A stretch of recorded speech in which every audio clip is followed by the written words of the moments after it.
veux devenir maître de toutes les situations, devant toutes les épreuves, il faut appliquer, il est écrit. Pour continuer à nous suivre, abonnez-vous à notre chaîne en cliquant ici, puis activez la cloche de notification. Rappelez-vous de liker. Soyez bénis. Matthieu 4, verset 1er, la Bible déclare que Jésus-Christ fut emmené par l'Esprit dans le désert pour être tenté par le diable. Et la Bible dit que Jésus-Christ, fils de Dieu, a été amené dans le désert pour que lui aussi soit dérangé par le diable. Mais la Bible dit, après avoir jeûné 40 jours et 40 nuits, il eut faim. Et le tentateur s'étant approché de lui dit, si tu es fils de Dieu, ordonne que ces pierres deviennent des pains. Et Jésus lui répondit, il est écrit. Voilà le message de ce matin. Qu'est-ce que le diable a dit de mal? Tu as faim. Il dit, parle à la pierre. Elles deviennent du pain pour que tu manges. Et Jésus-Christ dit, il est écrit. C'est-à-dire que dans cette proposition du diable, Jésus a déjà décelé un piège. Le piège du diable est d'être celui qui trouve de solutions à Jésus. Et comme Jésus-Christ ne veut pas être dominé par le diable, il a sorti une arme. Et cette arme qui nous a été enseignée par le révérend Jean Agoupé, il est écrit. Ce n'est pas une parole simple, c'est la parole utilisée par Jésus-Christ pour mettre en déroute le diable. Il est écrit. Ce n'est pas il est dit. Beaucoup d'entre vous utilisent il est dit. Oui, tel a dit déjà. Non, le révérend Jean Agoupé, il a déjà écrit que la Bible dirige le GFC. Alléluia.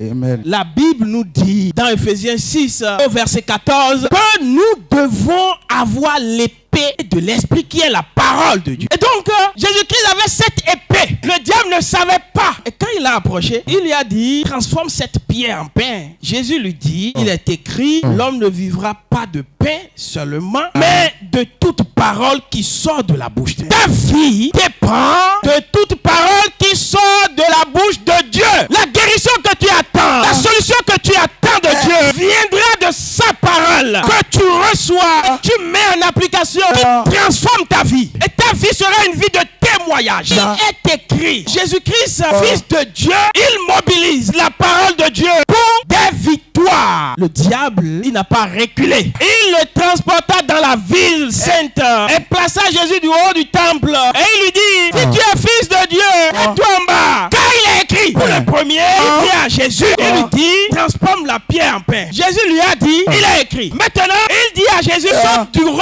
de lui-même, car il est écrit. Et dès que Jésus lui a dit, il est écrit, il change sa stratégie pour aller lui trouver aussi des pièges en disant, il est écrit. C'est pour cela que il est écrit là. Nous devons maîtriser ça doublement. Ça dit que tu dois connaître la Bible de A à Z. Il a cru qu'il a mis Jésus à terre. Il dit, si tu veux montrer que tu es fils de Dieu, fais ce que je dis. Ceci a amené beaucoup d'hommes de Dieu à prendre la magie et à prendre des gris-gris, à mobiliser les puissances du diable pour pouvoir montrer qu'ils sont fils de Dieu. Or, il leur suffisait d'utiliser, il est écrit. Le diable connaît la Bible plus que toi-même. Tu dois encore aller à l'école de la connaissance de la parole de Dieu pour connaître la Bible mieux que le diable, parce que Jésus la connaissait mieux que le diable. Et Jésus lui dit, il est aussi écrit. Voyez comment les mots avancent. Si quelqu'un te dit il est écrit comme le diable, dis-lui il est aussi écrit. Il y a des gens qui nous disent, il a été dit que Jésus-Christ a été baptisé d'eau. Mais il est aussi écrit que Jésus lui-même n'a jamais baptisé. Alléluia. Amen. Le diable le transporta encore sur une montagne très élevée, lui montra tous les moyens du monde et leur gloire. Et il lui dit, je te donnerai toutes ces choses si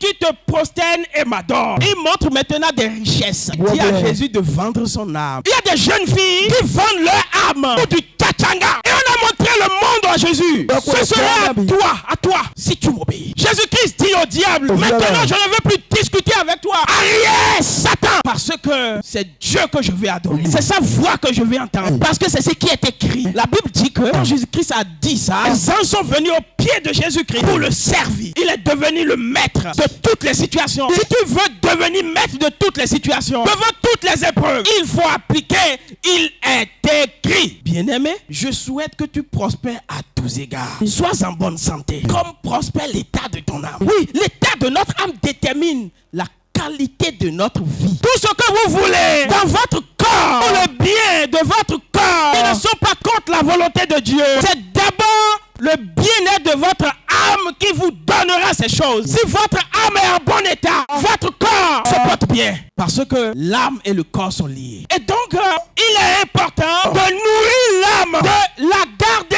en bon état pour prospérer. Et cette nourriture, il est écrit. La Bible, le révérend Jean Agonkwe l'appelle code de vie. C'est notre code de vie. Le diable et ses démons ont reçu la mission de nous éprouver. Donc, il faut savoir parler aux démons. Il faut savoir les ordonner. Ils ont dit à Jésus, ah, toi tu es fils de Dieu. Jésus a dit, tais-toi. Jésus ne donne aucun accès au diable. Parce qu'il sait qu'il est écrit que le diable est rusé et qu'il a péché dès le commencement. Parce que le problème de Ève et Adam n'ont pas utilisé, il est écrit. Ils ont utilisé, il a été dit. Parce que quand tu dis, il a été écrit, c'est que ça ne peut plus être changé. Ce qui est écrit est écrit. Ce qui est écrit sera accompli. C'est pour cela que, depuis que Adam et Ève ont péché, quand Dieu a voulu donner une nouvelle instruction, il l'a donné sur des tablettes. Et après, Dieu dit ça ne suffit pas. Les tablettes peuvent disparaître. Maintenant, dans la nouvelle alliance, comme il a promis dans Ézéchiel 36, il a écrit dans notre cœur. Nous devons utiliser, il a écrit, pour vivifier notre âme, pour tenir le boussole de notre vie. Et toi, comment tu utilises, il est écrit. La Bible dit que Jésus-Christ a pris le livre pour faire la lecture. Et on lui remis le livre du prophète Esaïe. Notre Jésus-Christ, il est terrible. Il a fouillé. Et il a vu là où il est écrit ceci. L'Esprit du Seigneur est sur moi. Parce qu'il m'a oint pour annoncer une bonne nouvelle aux pauvres. Quand lui, il a fouillé Esaïe là, la partie qu'il a trouvée, c'est la partie qui parle de lui. Et cette partie dit que l'Esprit de Dieu est sur lui. Parce qu'il a oint pour annoncer une bonne nouvelle aux pauvres. Il m'a envoyé pour guérir ceux qui ont le cœur brisé. Pour proclamer aux captifs la délivrance. Aux aveugles de recouvrer la vue. Pour renvoyer libres les opprimés. Et pour publier une année de grâce du Seigneur.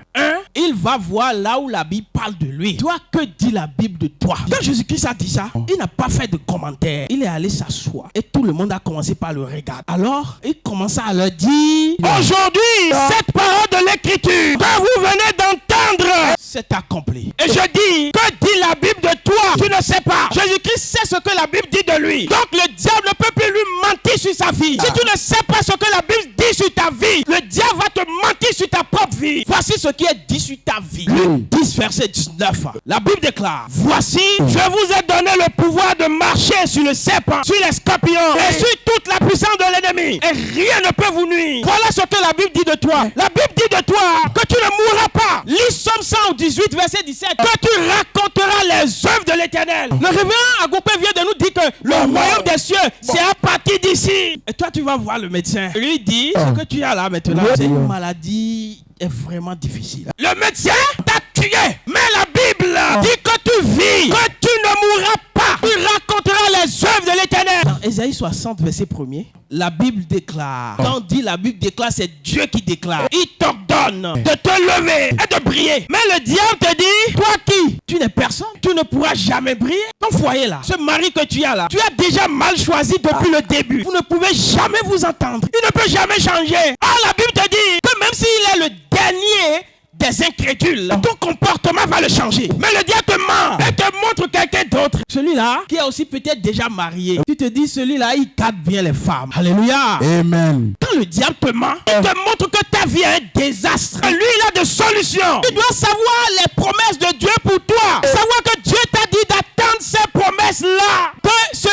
peut tarder, mais la promesse s'accomplira certainement. Alléluia. Amen. Le diable te dit, oh mais là où tu es là, les gens ils prient pas. Non, Dieu a dit que sa gloire est sur toi. Il dit, les ténèbres couvrent la terre et l'obscurité recouvre les peuples. Mais sur toi, la gloire de l'Éternel apparaît. Mais le diable te dit, toi tu n'es personne. Tu n'es pas capable de laisser le péché. Personne ne peut laisser le péché. Or, la Bible te dit que celui qui est pour Jésus-Christ ne pêche point. Celui qui l'a vu et l'a connu, il ne pêche plus. Bien-aimé dans le Seigneur, il est écrit que je ne dois plus voler. Il est écrit que je ne dois pas attrister l'Esprit Saint à travers l'immoralité, à travers les querelles, à travers les œuvres de l'obscurité. Il est écrit que si tu respectes ces commandements, c'est alors que ta lumière brillera. Alors, si tu décides de mettre, il est écrit dans ta vie, la toute puissance connaissance de la parole de Dieu, je leur donne d'accomplir les belles promesses de Dieu pour toi au nom de notre Seigneur Jésus-Christ. EGFC TV pour la nouvelle naissance et la nouvelle adoration.